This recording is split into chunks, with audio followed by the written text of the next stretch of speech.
My name is Jennifer Bacall, and I'm the Youth Services Assistant Manager for the Harris County Public Library System. I'm here today to give you some tips and tricks about reading aloud for people and also for naturally storytelling. The first trick that is good for any kind of storytelling, whether it's from your mind or from a book, is that you really need to have a confident voice. The people will listen to you more openly and they'll believe what you say if you sound confident when you talk about it. The second thing you can probably tell I'm already doing is to use expression. For some people, expression comes very naturally, but it's much more interesting to listen to a story told by someone who emphasizes certain words, slows down, speeds up, and uses the advantage of all of these natural tools while they're telling a story. Another trick when you're reading from an actual book is to pay attention to when other characters are speaking. Even if you're not comfortable making different voices for the characters, you can at least use slightly different cadences and tones. I would like to show you an example of how this works with this adorable seasonal book. So we're going to be reading Ghost Cat by Eve Bunting. I'm a cat, a ghost cat. My name is Sailor Boy. You can see that right here the author has given me the cue to go ahead and emphasize the word ghost, but when that isn't the case, adjectives and adverbs are often the best words to emphasize.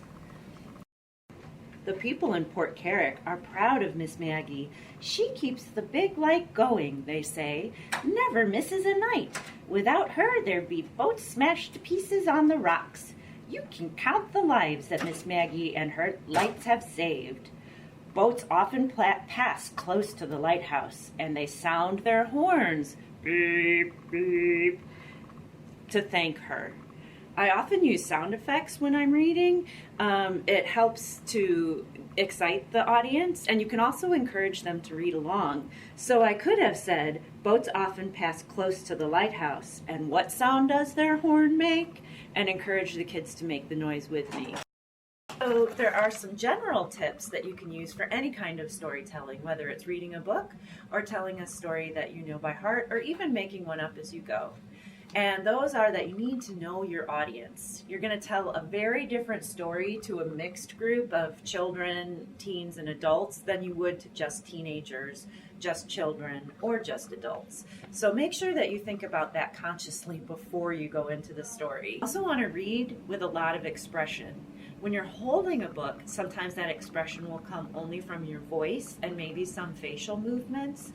But when you're telling a story that you don't need a book for, feel free to use your whole body. Get your arms, your knees, your feet, and really have fun with it, because that'll get your audience more excited, and you might find that they are following along as well.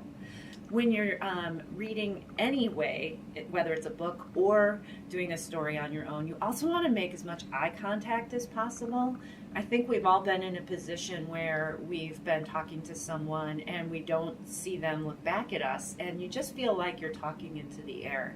So if you make sure that you look at each person in that room at least one time, you'll see that they feel that you're reading to them and they'll feel more a part of the situation. So hopefully by using these simple tips and incorporating them into your daily storytelling, you'll be able to enrich the experience for your audience and your friends so that it'll be more memorable for everyone. And once you share a story, it is owned by everyone that has heard it. And so you can be a part of sharing your favorite stories and enriching the reading and thinking lives of everyone.